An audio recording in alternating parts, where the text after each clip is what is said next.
वर्तमान त्याचा पहिला अध्याय आणि त्याच्या 18 पासून 21 पर्यंत. In that chapter verses from 18 to 21, 18 से लेकर के 21 तक.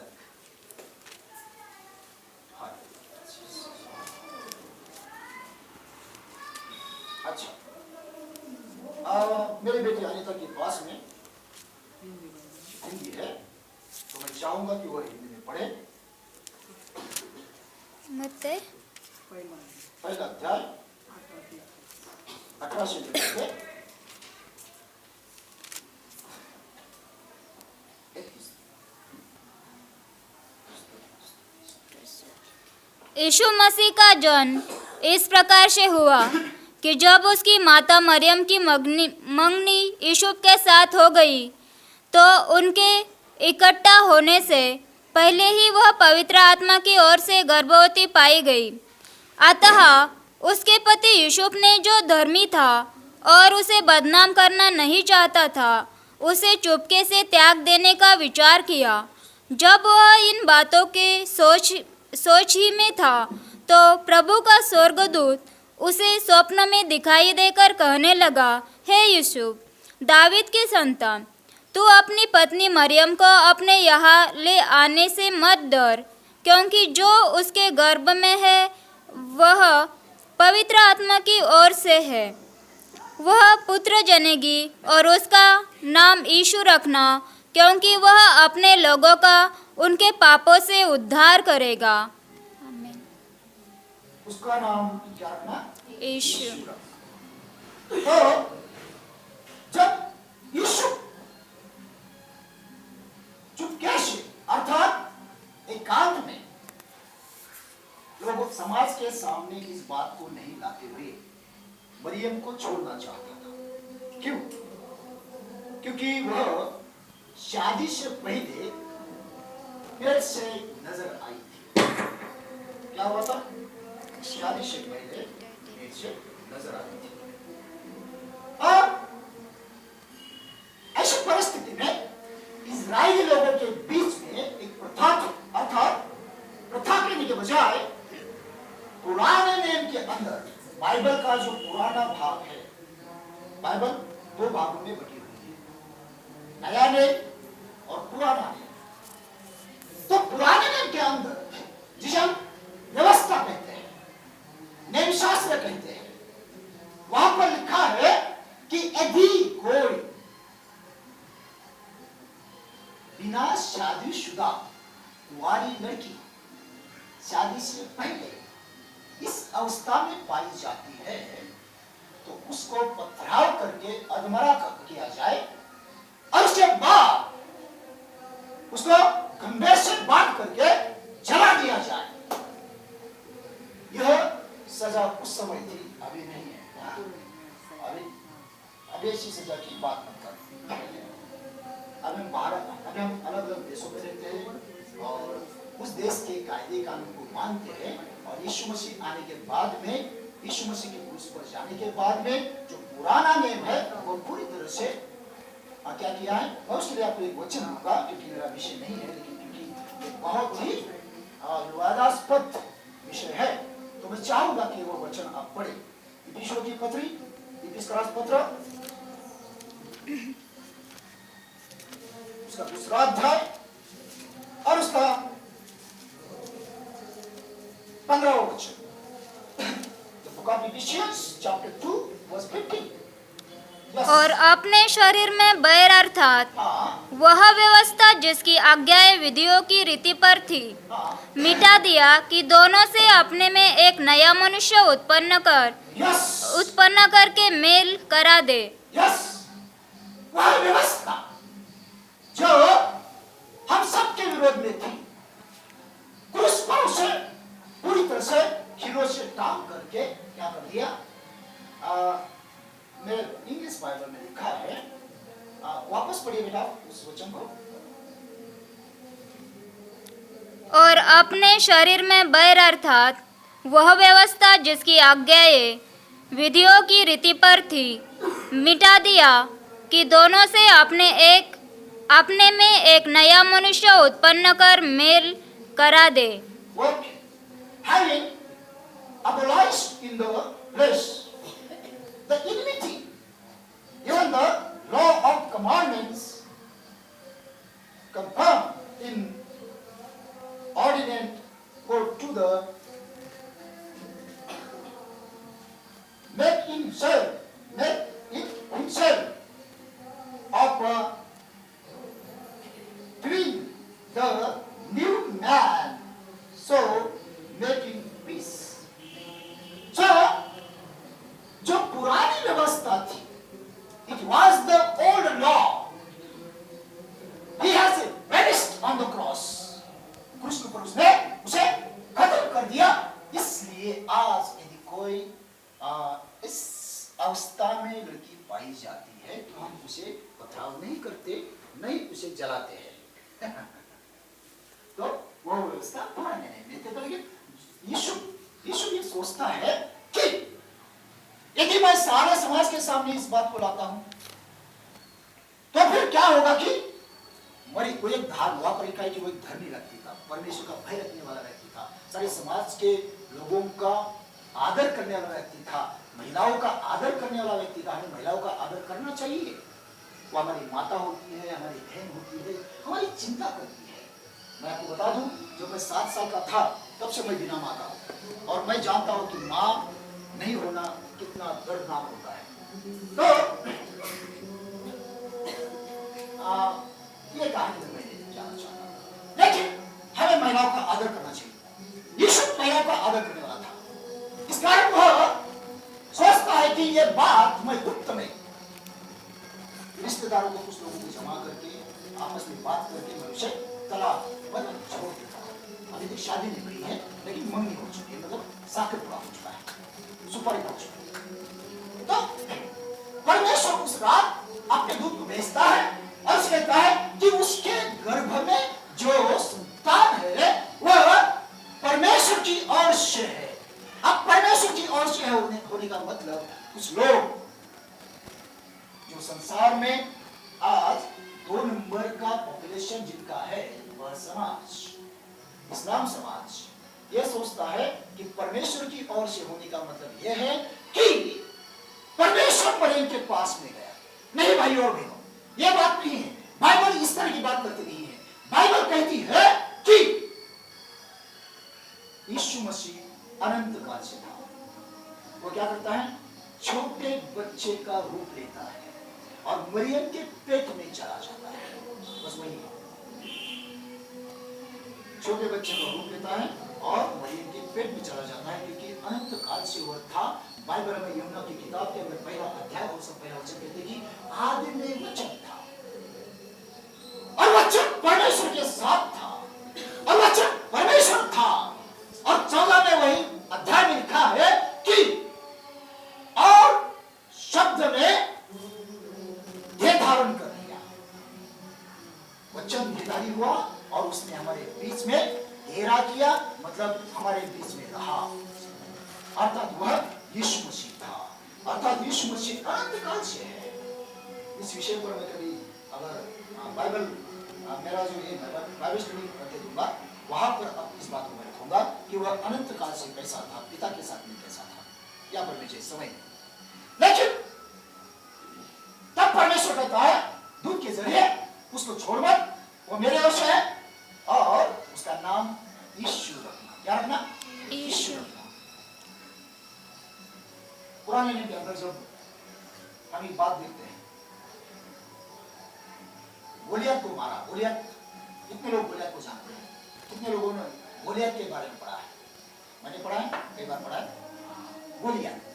गोलियत राक्षस वंशीय था. कौन था? राक्षस वंशीय. बाइबल के अंदर 6वें अध्याय में उत्पत्ति के वहां पर राक्षसों का उल्लेख आया है. राक्षस कैसे पैदा हुए? अब राक्षस होने का उल्लेख कई ग्रंथों में है. क्योंकि मैं हिंदू परिवार से हूं तो मैं रामायण जानता हूं. मैं पहले रामायण का प्रचार करता था. तो रामायण में, मूलतः रामायण में ज्यादा करके राक्षसों का उल्लेख आया है, लेकिन बहुत ज्यादा विस्तार नहीं कहा गया या बताया नहीं है कि ये राक्षस कहां से आए या पैदा कहां से हो गए, लेकिन अब मैं उसमें जाना नहीं चाहता, लेकिन बाइबल के बारे में बात करूं यहाँ पर, तो वहां पर 6वें अध्याय में उत्पत्ति के राक्षसों का उल्लेख आया है। आपको पता होगा कि आदम और हवा ने पाप करने के बाद में परमेश्वर ने अदन की वाटिका से बाहर निकाला, और अदन की वाटिका की रक्षा करने के लिए परमेश्वर ने वहां पर करूब नाम के दूतों को रखा। अब एक करूब नाम के दूत उस बाग की वाटिका की बगीचा की रक्षा करते थे, साथ में आसपास में देखते थे। आदम बाहर जाने के बाद में जहां पर ये नदी 4 भागों में विभाजित होती थी, टूटती थी, वहां पर उसने बस्ती की, वहां पर लोग बढ़े और समाज बढ़ा, सरिया हो गई, सुंदर थी, वहां पर ज्यादा कपड़े नहीं थे तो एक पत्ते वगैरह लगाते थे और भेड़ बकरियों को पानी पिलाने के लिए उस तालाब पर लेके जाते थे। वहां से वो दूध देखते थे। तो वचन कहता है जो जो स्त्रियां उन्हें पसंद आई उन सब के साथ में, उनके साथ में उन्होंने शादी की, क्योंकि दूत इंसानों का रूप धर सकते हैं। तो इंसानों के रूप में आकर के उन्होंने शादी की और उनसे जो पैदा हो गए वो बलवान वीर उस जमाने के हो गए। जब ये बात शैतान ने देखी तो शैतान ने भी क्या किया कि अपने दूतों को भेजा और उसने भी अपने दूतों के जरिए महिलाओं से शादी करवाई, और उन शैतानों के दूतों से जो बच्चे पैदा हो गए वो थे राक्षस। इसका उल्लेख हम उत्पत्ति की किताब 6वां अध्याय और 5वें वचन में पाते हैं, 3 और 5 में। तो ये राक्षस वंश था। अब राक्षस वंश खत्म होते आ रहा था। सबसे ज्यादा उनको यहोशू ने मारा था। उसके बाद में कुछ बच्चे कुछ थे, उसमें से एक गोलियत था। जब गोलियत, अब ये कहानी जानते होंगे, अगर आप, हाँ मैं इसलिए जाना नहीं चाहता उसमें, लेकिन उसमें लिखा है कि जब गोलियत बड़ी तलवार तो उसके पास में हथियार ढोने वाला था, हथियार साथ में लेके चलता था, वो था, और बड़ा उसका भाला था, बड़ी तलवार थी, बड़ा टोप था, कुरैश शरीफ को लोहे का पोशाक था, और इस तरह से वो सारे इस्राएलियों को कहता था यदि तुम्हारे अंदर कोई मर्द है, यदि तुमने चुड़िया नहीं पहनी है, ललकारता था, तो तुम्हारे अंदर से एक भेजो, मैं उसके साथ में लड़ता हूं, यदि वो मुझे मार देता है तो हम तुम्हारे गुलाम हो जाएंगे, और यदि मैं उसको मार देता हूं तो तुम हमारे गुलाम बन जाओ। यहां पर लड़ाई की कोई जरूरत नहीं, इतने लोगों का खून बहाने की कोई जरूरत नहीं। बहुत अच्छा, बहुत ही उम्दा और बहुत ही ऐसा प्रस्ताव इजरायली लोगों के सामने रखा है, लेकिन इन इजरायली लोगों के बीच में उसके साथ भी लड़ने वाला कोई नहीं था, क्योंकि ये करीब 12-13 फुट था। उस जमाने के लोगों के हाथ के हिसाब से वह 10 हाथ इतना था, 10 हाथ, तो वह करीब 13 फीट था। अब ये 13 फीट लंबे चौड़े इंसान के साथ में जाकर के कौन लड़ेगा? एक आदमी। बड़ा योद्धा था वो, उसका नाम था। तब वहां पर दाऊद जो है वह साउल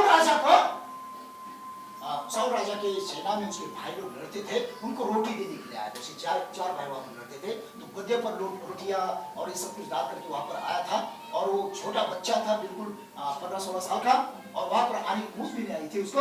उसने जब ये सब देखा और वो लड़का रहा है, उसने देखा उसका खून खौल उठा, उसके अंदर पवित्र आत्मा था, पवित्र आत्मा का अभिषेक उस पर था। तब वो क्या कहता है, ये कौन है? परमेश्वर के लोगों को ललकारता है, परमेश्वर के नाम के बदनामी करता है, मैं उसके साथ में लड़ूंगा। 15 साल का लड़का, 15 साल का लड़का क्या कहता है, मैं उसके साथ में लड़ूंगा। क्यों? क्योंकि उसके अंदर पवित्र आत्मा था। Hallelujah, hallelujah. और यहाँ पर सारी कहानी में बताते हुए भेजूंगा, लेकिन वो जाता लड़ने की, मुझे वो कहता है मुझे तलवार ये ढाल वगैरह कुछ नहीं चाहिए। क्या लेता है? गोफन, पत्थर मारने गोफन वो लेता है। जाते जाते वहां पर जो पानी बह रहा था वहां से 5 गोटी उठाता है, गोल गोल पत्थर उठाता है और अपने घुटने में रखता है, एक पत्थर हाथ में रखता है और क्या कहता है, हे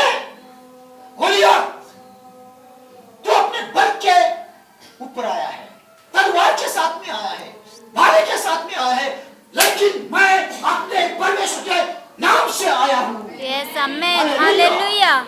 Glory to God. और इतना कह के वह को घुमाता है, वो को घुमाता है, उसमें एक ये ऐसा पकड़ता है, ऐसा ऐसा मार देता है। बस क्योंकि मैं किसान परिवार में रहा हूँ, मैं बचपन में खेती में पक्षी मारने ले जाता हूँ, हमारी खेती की रखवाली। तो यहाँ बड़ा बड़ा हो, लेकिन मैं जाता था गाँव, मुझे बहुत अच्छा लगता था खेत में जाने के लिए।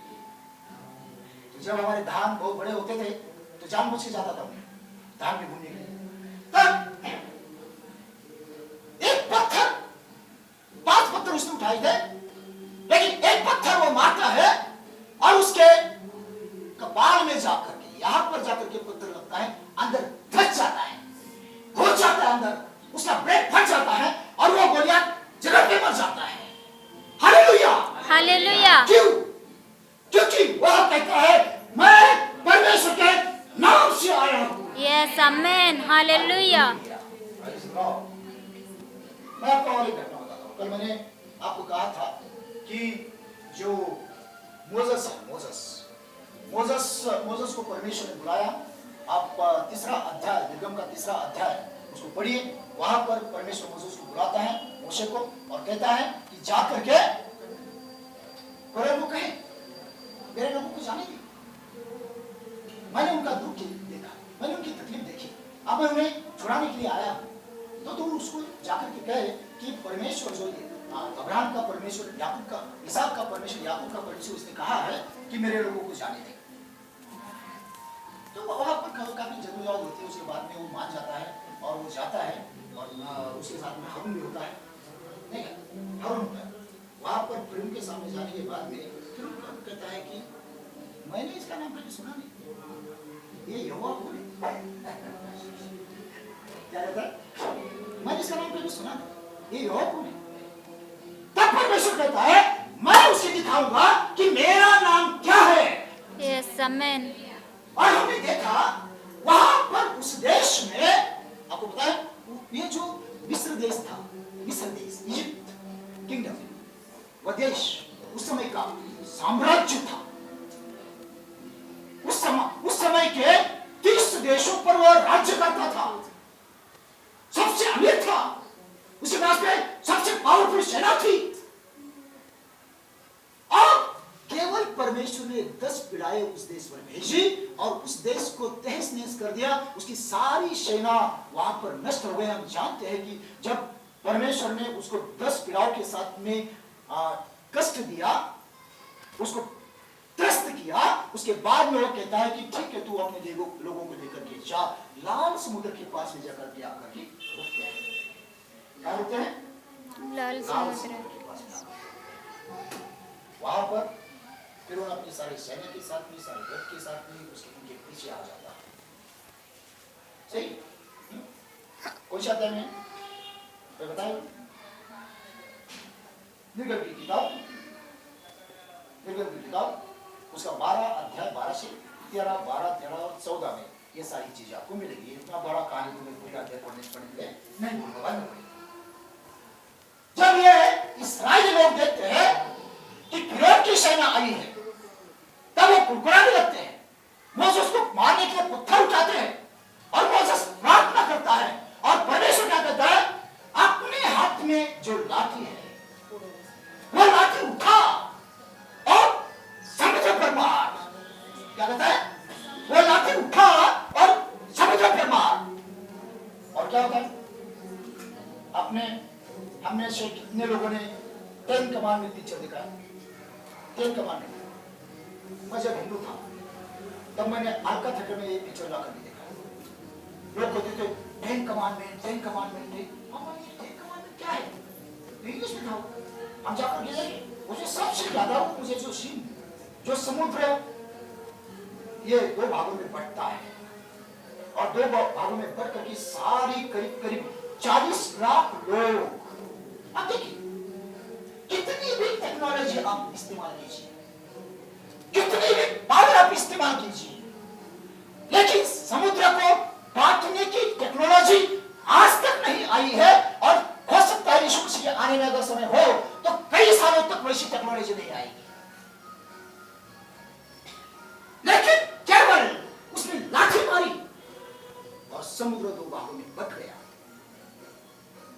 सूखा रास्ता हो गया और 40 लाख लोग अपने सारे गधों के साथ में, भेड़ियों के साथ में, बकरों के साथ में, गाय बैल के साथ में वहां से चलते हुए उस तरफ चले गए।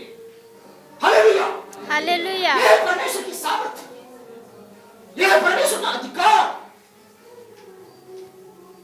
यीशु ने कहा मैं तुम्हें अपना सामर्थ्य देता हूं। यदि आप लूका की किताब उसका 10वां अध्याय, लूका यीशु वर्तमान का 10वां अध्याय, लूका की किताब उसका 10वां अध्याय और 19वां वचन,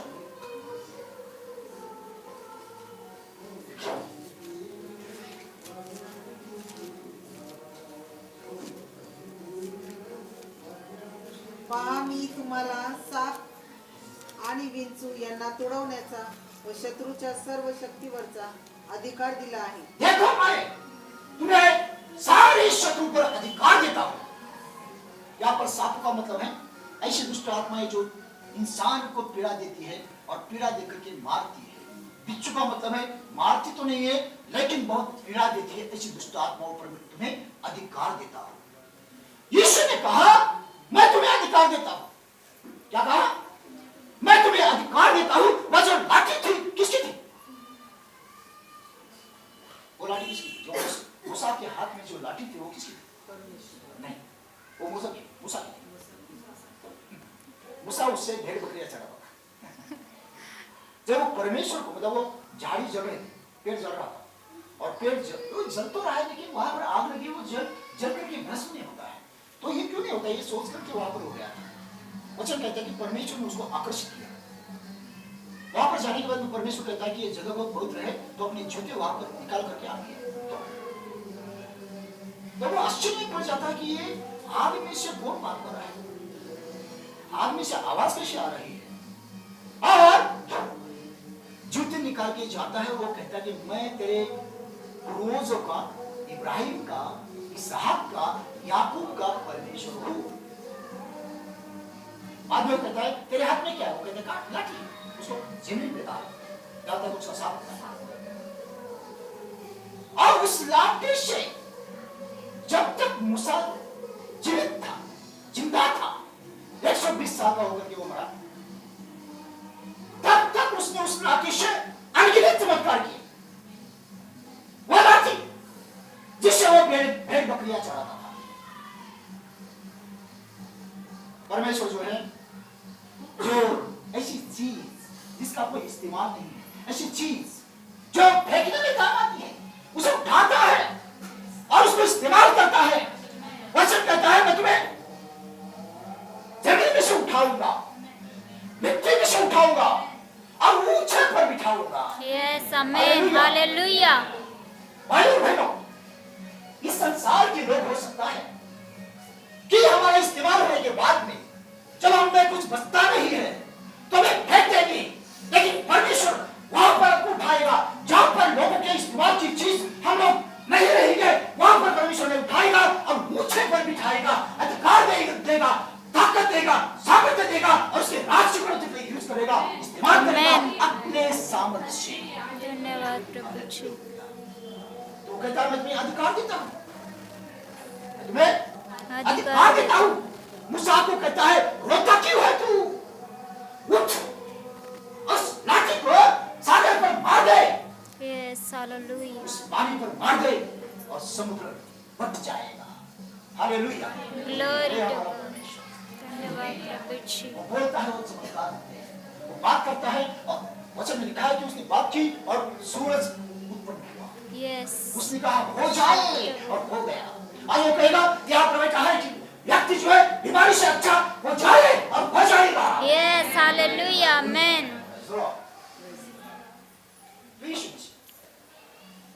अब हम ये वचन पढ़ा, ठीक है? काफी लोग जैसे आप यशायाह की किताब में जाते हैं, 9वां अध्याय पढ़ते हैं, वहां पर लिखा है ये नाम उसको मिलेगा, उसका अर्थ मैंने तो बताया। अब दूसरी बात यह है, परमेश्वर का नाम लेकर के यहाँ पर जब मूसा फिरौन के पास में जाता है, फारो पड़ता तो फिरौन के पास में जाता है, फिर हम कहता है कि ये तो नाम मैंने कभी सुना नहीं। मैं बाल को जानता हूँ, उसका जो ये था कामोस को जानता हूँ, जो उसके पिता का देवता था, लेकिन मैं यहोवा को नहीं जानता। वो तेरा देवता होगा, तो जाकर तू उसकी आराधना कर, मुझे उससे कोई मतलब नहीं। परमेश्वर कहता है इसने मेरे नाम भराई की, मैंने नाम को तुच्छ लिखा, मैं अपने नाम का सामने तुझे दिखाऊंगा। भाइयों बहनों, यीशु मसीह जब इस संसार में आता है, यहां पर एक सवाल उठता है कि परमेश्वर ने ऐसे ही क्यों कहा कि उसका नाम यीशु रखना? क्यों कहा? हम जानते हैं जब आदम और हव्वा ने पाप किया, उस समय वहां पर शापों की, दुखों की, तकलीफ की और बीमारी की शुरुआत हुई। और आज संसार के हर इंसान के परिवार में बीमारियां, तकलीफ, दुख, इन सारी बातों का साम्राज्य है। कितना भी पैसा हो, मैं एक परिवार को जानता था, अब वो परिवार ये बेंगलोर के आगे जो शिमोगा है वहां पर रहता है।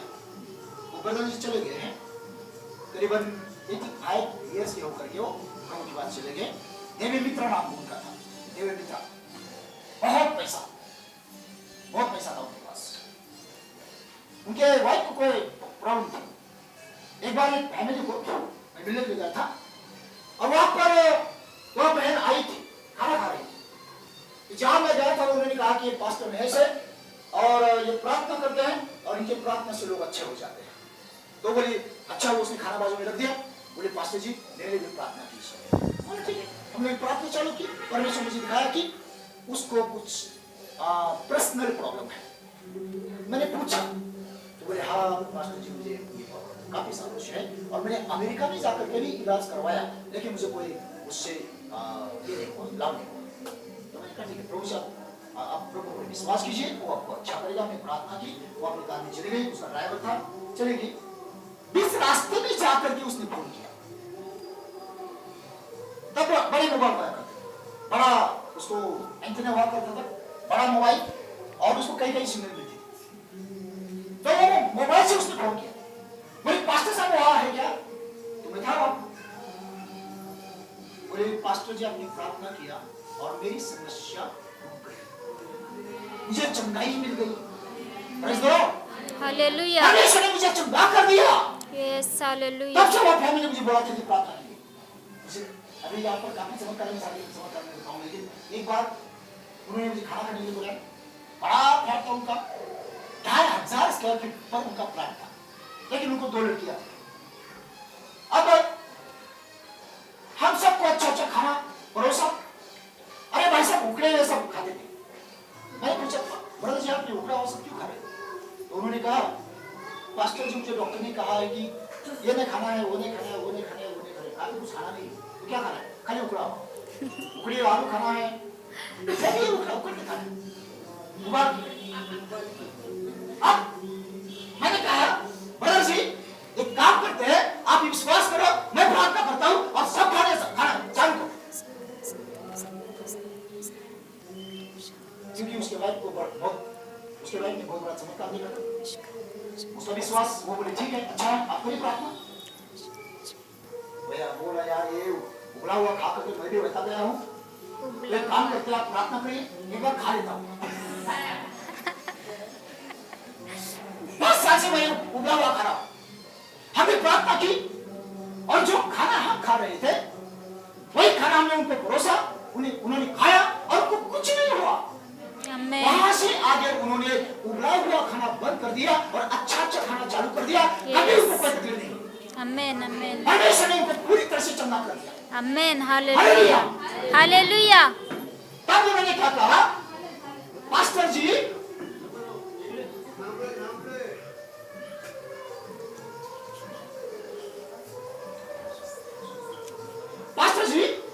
आइए मेरे साथ। मुझे अंदर के रूम में ले गए, काफी कुछ खोला उन्होंने, इतना पैसा था, बहुत पैसा, जहां वहां देखो पैसा। मुझे बोले मैं आपको बहुत पैसा दूंगा, हाथ में दूंगा, आप प्रॉपर्टी खरीदिए, आप चर्च के लिए जगह खरीदिए, ये करिए वो करिए, उसके लिए पैसा लगाऊंगा।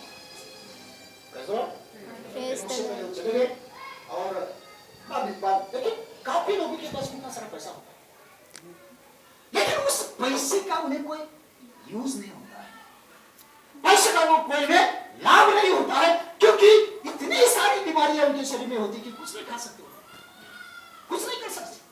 तो ये तकलीफें, ये समस्याएं, ये दुख हर इंसान के जीवन में है, वो चाहे अमीर हो या गरीब हो, हर इंसान के जीवन में। और इसकी शुरुआत कैसे हुई है? आदम की वाटिका से, आदम की वाटिका से। अब यहाँ पर कोई करके ऐसा नहीं कह सकता कि नहीं नहीं मुझे दुख नहीं, हर एक को दुख है और उन सारे दुखों से वो छुटकारा पाना चाहते हैं।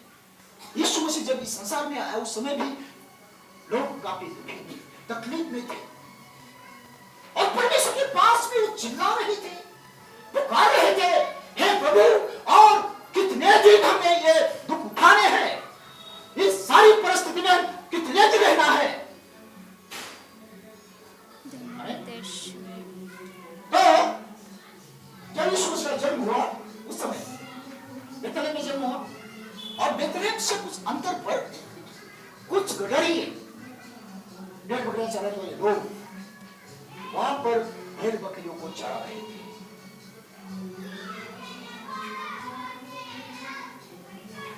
क्या बात है?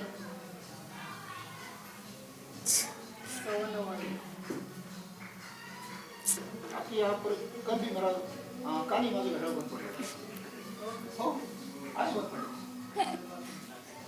आणि काय केलं नंतर चालू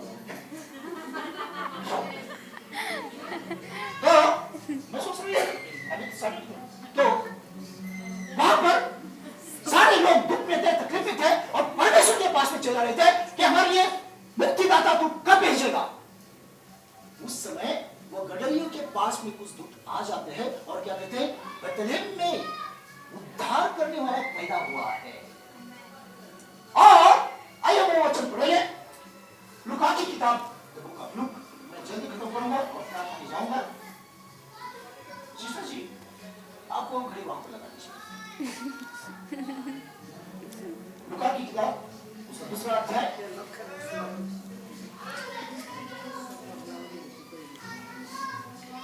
और उसका 14 वचन, दूसरा अध्याय और वचन 14 से अधिक।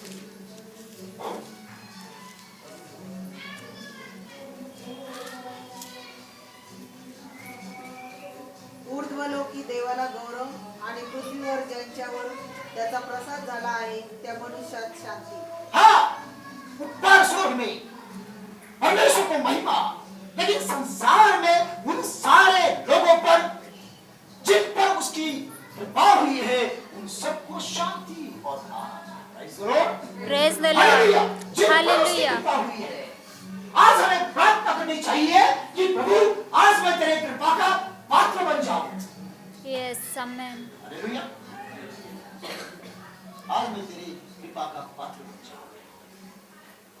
हम इसमें जाते हैं लूका की किताब उसका पहला अध्याय और उसका 79 मतलब 79 यासाठी की त्याने अंधारात व मृत्यू छायेत बसलेल्यांना प्रकाश द्यावा आणि आमचे पाय शांतीच्या मार्गी लावावे। हाँ, वचन कहता है जो अंधकार में बैठे हैं, जिनकी मृत्यु तय है, शैतान जिनको मारना चाहता है बीमारी के जरिए, समस्याओं के जरिए, मरण के जरिए, एक्सीडेंट के माध्यम से उन सबको बचाना और जो अंधेरे में बैठे उन पर प्रकाश लाना, यह उसका काम था। हालेलुया, यह उसका काम था। आज हम हर एक क्षण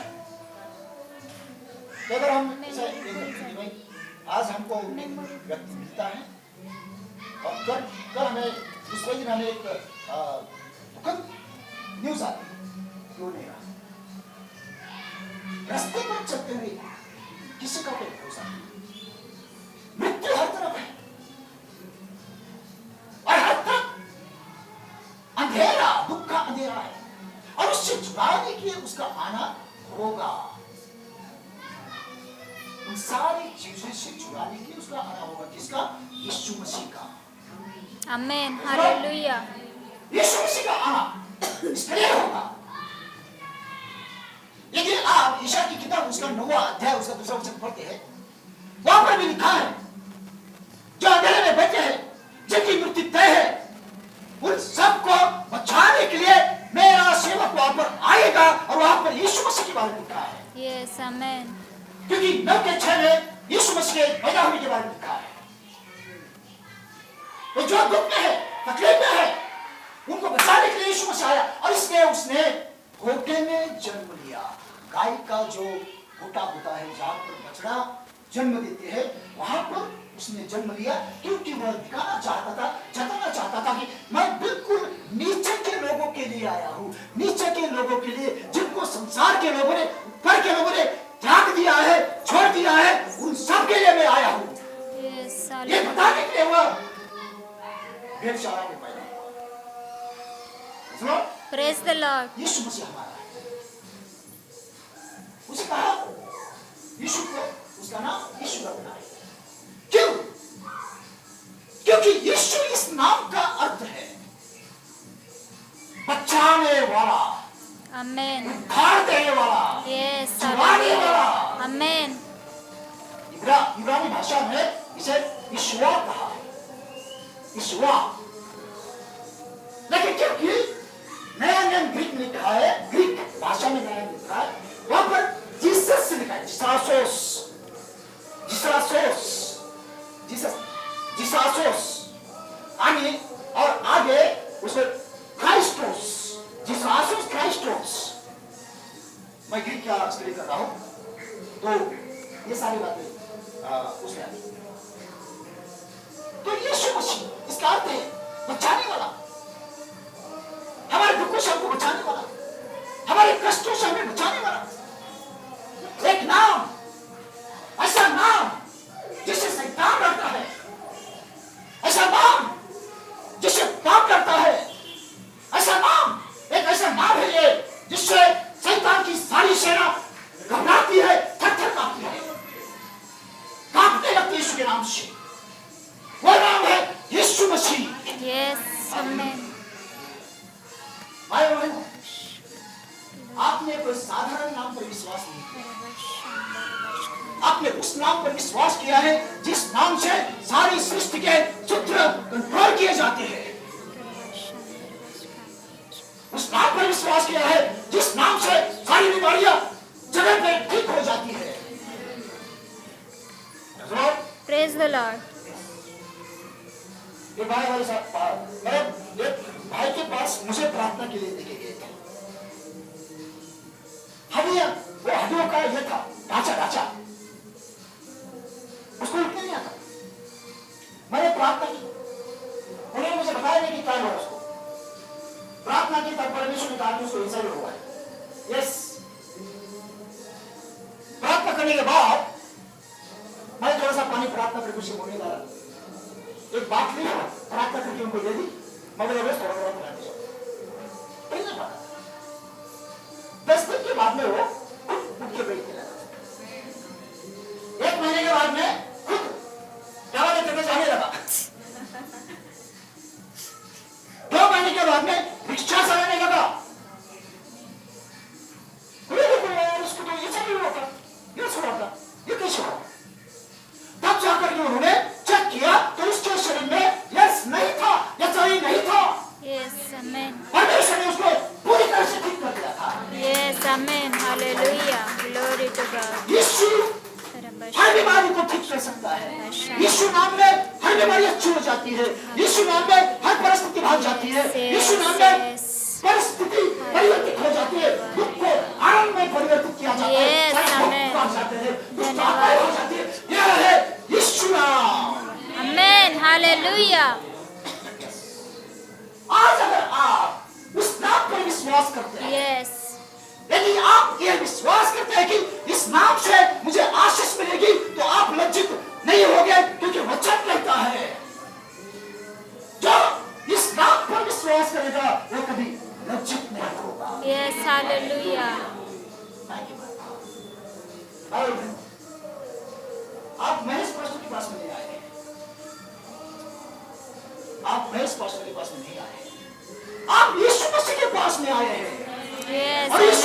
आपको लज्जित नहीं होने देगा। Amen. यीशु मसीह आपको खाली हाथ नहीं जाने देगा। Yes hallelujah. Hallelujah, Jesus.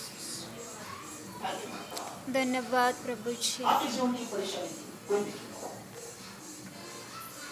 आपके परिवार में हो सकता है कि कोई बीमार हो और वो बीमारी बहुत बड़ी हो, कोई बात नहीं। हो सकता है कि आपके जीवन की ऐसी कोई परिस्थिति हो कि उसको परिवर्तित होने का कोई चांस नहीं है। There is no any chance to change that situation. So that's kind of the situation in your family might be. But let me tell you, just trust in the name of Jesus Christ and your that situation be judged in good situation. Yes amen hallelujah. धन्यवाद यीशु। यीशु नाम, उसका नाम यीशु नाम कि वह क्योंकि वह अपने सारे लोगों को उनके पाप से उद्धार देने वाला है, उनके पाप से उद्धार देने वाला है।